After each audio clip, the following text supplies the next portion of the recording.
ഈശോ മിശിഹായ്ക്ക് സ്തുതിയായിരിക്കട്ടെ. എല്ലാവരെയും പുതിയൊരു ദിവസത്തെ വചന വായനയിലേക്ക് ക്ഷണിക്കുന്നു. എല്ലാവരും സബ്സ്ക്രൈബ് ചെയ്തിട്ട് കാണാൻ ശ്രമിക്കുക. അതുവഴി കൂടുതൽ ആളുകളിലേക്ക് എത്തിച്ചേരുമല്ലോ. നിങ്ങളുടെ എന്തെങ്കിലും നിർദ്ദേശങ്ങളുണ്ടെങ്കിൽ അതും പറയാൻ മറക്കരുത് കേട്ടോ. അപ്പം നമുക്കിന്ന് ആരംഭിച്ചാലോ. ഇന്ന് നമ്മൾ വായിക്കുന്നത് വിശുദ്ധ മത്തായിയുടെ സുവിശേഷം അധ്യായം 15, പാരമ്പര്യത്തെക്കുറിച്ച് തർക്കം. അനന്തരം ജെറുസലേമിൽ നിന്ന് ഫരിസേയരും നിയമജ്ഞരും യേശുവിൻ്റെ അടുത്ത് വന്ന് പറഞ്ഞു, നിന്റെ ശിഷ്യന്മാർ പൂർവികരുടെ പാരമ്പര്യം ലംഘിക്കുന്നത് എന്തുകൊണ്ട്? ഭക്ഷണം കഴിക്കുന്നതിന് മുമ്പ് അവർ കൈ കഴുകുന്നില്ലല്ലോ. അവൻ മറുപടി പറഞ്ഞു, നിങ്ങളുടെ പാരമ്പര്യത്തിൻ്റെ പേരിൽ നിങ്ങൾ ദൈവത്തിൻ്റെ പ്രമാണം ലംഘിക്കുന്നത് എന്തുകൊണ്ട്? പിതാവിനെയും മാതാവിനെയും ബഹുമാനിക്കുക, പിതാവിനെയോ മാതാവിനെയോ അധിക്ഷേപിക്കുന്നവൻ മരിക്കണമെന്ന് ദൈവം കൽപ്പിച്ചിരിക്കുന്നു. എന്നാൽ നിങ്ങൾ പറയുന്നു, ആരെങ്കിലും തൻ്റെ പിതാവിനോടോ മാതാവിനോടോ എന്നിൽ നിന്ന് നിങ്ങൾക്ക് ലഭിക്കേണ്ടത് വഴിപാടായി നൽകിക്കഴിഞ്ഞു എന്ന് പറഞ്ഞാൽ പിന്നെ അവൻ അവരെ സംരക്ഷിക്കേണ്ടതില്ല എന്ന്. ഇങ്ങനെ നിങ്ങളുടെ പാരമ്പര്യത്തിനു വേണ്ടി ദൈവവചനത്തെ നിങ്ങൾ വ്യർത്ഥമാക്കിയിരിക്കുന്നു. കപടനാട്യക്കാരെ, യെശയ്യാ നിങ്ങളെപ്പറ്റി ശരിയായി തന്നെ പ്രവചിച്ചു. ഈ ജനം ആദരം കൊണ്ട് എന്നെ ബഹുമാനിക്കുന്നു, എന്നാൽ അവരുടെ ഹൃദയം എന്നിൽ നിന്ന് വളരെ അകലെയാണ്. അവർ മാനുഷിക നിയമങ്ങൾ പ്രമാണങ്ങളായി പഠിപ്പിച്ചുകൊണ്ട് വ്യർത്ഥമായി എന്നെ ആരാധിക്കുന്നു. ആന്തരികവും ബാഹ്യവുമായ ശുദ്ധി. അവൻ ജനങ്ങളെ തൻ്റെ അടുത്ത് വിളിച്ചു പറഞ്ഞു, നിങ്ങൾ കേട്ടു മനസ്സിലാക്കുവിൻ. വായിലേക്ക് പ്രവേശിക്കുന്നതല്ല, വായിൽ നിന്ന് വരുന്നതാണ് ഒരുവനെ അശുദ്ധനാക്കുന്നത്. അപ്പോൾ ശിഷ്യന്മാർ അടുത്തു വന്ന് പറഞ്ഞു, ഈ വചനം ഫരിസേയർക്ക് ഇടർച്ച ഉണ്ടാക്കിയെന്ന് നീ അറിയുന്നുവോ? അവൻ മറുപടി പറഞ്ഞു, എൻ്റെ സ്വർഗീയ പിതാവ് നട്ടതല്ലാത്ത ചെടികളൊക്കെയും പിഴുതു മാറ്റപ്പെടും. അവരെ വിട്ടേക്കൂ, അവർ അന്ധരെ നയിക്കുന്ന അന്ധരാണ്. അന്ധൻ അന്ധനെ നയിച്ചാൽ ഇരുവരും കുഴിയിൽ വീഴും. ഈ ഉപമ ഞങ്ങൾക്ക് വിശദീകരിച്ചു തരണമേ എന്ന് പത്രോസ് അപേക്ഷിച്ചു. അവൻ ചോദിച്ചു, നിങ്ങൾ ഇപ്പോഴും ഗ്രഹണശക്തി ഇല്ലാത്തവരാണോ?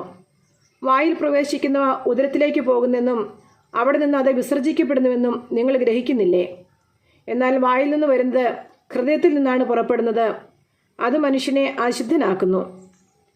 ദുശ്ചിന്തകൾ, കൊലപാതകം, പരസംഗം, വ്യഭിചാരം, മോഷണം, കള്ളസാക്ഷ്യം, പരദൂഷണം എന്നിവയെല്ലാം ഹൃദയത്തിൽ നിന്നാണ് പുറപ്പെടുന്നത്. ഇവയാണ് ഒരുവനെ അശുദ്ധനാക്കുന്നത്.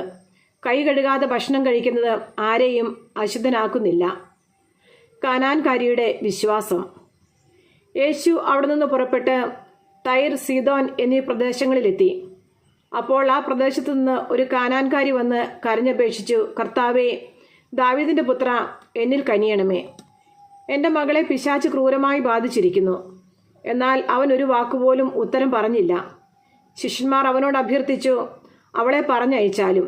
അവൾ നമ്മുടെ പിന്നാലെ വന്ന് നിലവിളിക്കുന്നല്ലോ. അവൻ മറുപടി പറഞ്ഞു, ഇസ്രായേൽ ഭവനത്തിലെ നഷ്ടപ്പെട്ട ആടുകളുടെ അടുത്തേക്ക് മാത്രമാണ് ഞാൻ അയക്കപ്പെട്ടിരിക്കുന്നത്. എന്നാൽ അവൾ അവനെ പ്രണമിച്ച്, കർത്താവേ, എന്നെ സഹായിക്കണമെന്ന് അപേക്ഷിച്ചു. അവൻ പറഞ്ഞു, മക്കളുടെ അപ്പം എടുത്ത് നായ്ക്കൾക്ക് എറിഞ്ഞു കൊടുക്കുന്നത് ഉചിതമല്ല. അവൾ പറഞ്ഞു, അതേ കർത്താവേ, നായ്ക്കളും യജമാനന്മാരുടെ മേശയിൽ നിന്ന് വീഴുന്ന അപ്പക്കഷ്ണങ്ങൾ തിന്നുന്നുണ്ടല്ലോ. യേശു പറഞ്ഞു, സ്ത്രീയെ, നിന്റെ വിശ്വാസം വലുതാണ്. നീ ആഗ്രഹിക്കുന്ന പോലെ നിനക്ക് ഭവിക്കട്ടെ. ആ സമയം മുതൽ അവളുടെ പുത്രി സൗഖ്യമുള്ളവളായി. അനേകർക്ക് രോഗശാന്തി. യേശു അവിടെ നിന്ന് പുറപ്പെട്ട് ഗലീലി കടലിൻ്റെ തീരത്ത് വന്ന് ഒരു മലയിൽ കയറി അവിടെ ഇരുന്നു. തത്സമയം മുടന്തർ, വികലാംഗർ, അന്ധർ, ഊമർ തുടങ്ങി പലരെയും കൂട്ടിക്കൊണ്ട് വലിയ ജനക്കൂട്ടങ്ങൾ അവിടെ വന്ന് അവരെ അവൻ്റെ കാൽക്കൽ കിടത്തി. അവൻ അവരെ സുഖപ്പെടുത്തി. ഊമർ സംസാരിക്കുന്നതും വികലാംഗർ സുഖം പ്രാപിക്കുന്നതും മുടന്തർ നടക്കുന്നതും അന്ധർ കാഴ്ച പ്രാപിക്കുന്നതും കണ്ട് ജനക്കൂട്ടം വിസ്മയിച്ചു. അവർ ഇസ്രായേലിൻ്റെ ദൈവത്തെ മഹത്വപ്പെടുത്തി. രണ്ടാമതും അപ്പം വർദ്ധിപ്പിക്കുന്നു. യേശു ശിഷ്യന്മാരെ വിളിച്ചു പറഞ്ഞു, ഈ ജനക്കൂട്ടത്തോട് എനിക്ക് അനുകമ്പ തോന്നുന്നു. 3 ദിവസമായി അവർ എന്നോട് കൂടെയാണ്. അവർക്ക് ഭക്ഷിക്കാൻ യാതൊന്നുമില്ല. വഴിയിൽ അവർ തളർന്നു വീഴാൻ ഇടയുള്ളതിനാൽ ആഹാരം നൽകാതെ അവരെ പറഞ്ഞയക്കാൻ എനിക്ക് മനസ്സ് വരുന്നില്ല. ശിഷ്യന്മാർ ചോദിച്ചു, ഇത്ര വലിയ ജനക്കൂട്ടത്തെ തൃപ്തിപ്പെടുത്താൻ വേണ്ടത്ര അപ്പം ഈ മരുഭൂമിയിൽ എവിടെ നിന്ന് കിട്ടും? യേശു അവരോട് ചോദിച്ചു, നിങ്ങളുടെ പക്കൽ എത്ര അപ്പമുണ്ട്? അവർ പറഞ്ഞു, 7. കുറെ ചെറിയ മത്സ്യവുമുണ്ട്.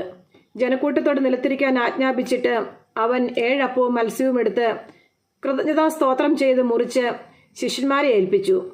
ശിഷ്യന്മാർ അത് ജനക്കൂട്ടങ്ങൾക്ക് വിളമ്പി. അവർ ഭക്ഷിച്ച് തൃപ്തരായി. ബാക്കി വന്ന കഷ്ണങ്ങൾ 7 കുട്ടം നിറയെ അവർ ശേഖരിച്ചു. ഭക്ഷിച്ചവർ സ്ത്രീകളും കുട്ടികളും ഒഴികെ 4000 പുരുഷന്മാരായിരുന്നു. ജനക്കൂട്ടത്തെ പറഞ്ഞയച്ചിട്ട് അവൻ വഞ്ചിയിൽ കയറി മഗ്ദാൻ പ്രദേശത്തേക്ക് പോയി. നമ്മുടെ കർത്താവായ ഈശോ മിശിഹായ്ക്ക് സ്തുതി. സങ്കീർത്തന പുസ്തകത്തിനുള്ള വായന, അധ്യായം 15. നീതിയുടെ മാനദണ്ഡം. കർത്താവെ, അങ്ങയുടെ കൂടാരത്തിൽ ആര് വസിക്കും? അങ്ങയുടെ വിശുദ്ധഗിരിയിൽ ആർ വാസമുറപ്പിക്കും? നിഷ്കളങ്കനായി ജീവിക്കുകയും നീതി മാത്രം പ്രവർത്തിക്കുകയും ഹൃദയം തുറന്ന് സത്യം പറയുകയും ചെയ്യുന്നവൻ, പരദൂഷണം പറയുകയോ സ്നേഹിതനെ ദ്രോഹിക്കുകയോ അയൽക്കാരനെതിരെ അപവാദം പരത്തുകയോ ചെയ്യാത്തവൻ, ദുഷ്ടനെ പരിഹാസനായി കരുതുകയും ദൈവഭക്തനോട് ആദരം കാണിക്കുകയും നഷ്ടം സഹിച്ചും പ്രതിജ്ഞ നിറവേറ്റുകയും ചെയ്യുന്നവൻ, കടത്തിന് പലിശ ഈടാക്കുകയോ നിർദോഷനെതിരെ കൈക്കൂലി വാങ്ങുകയോ ചെയ്യാത്തവൻ. ഇങ്ങനെയുള്ളവൻ നിർഭയനായിരിക്കും. ദൈവമേ, സ്തുതിക്ക് യോഗ്യമാകുന്നു.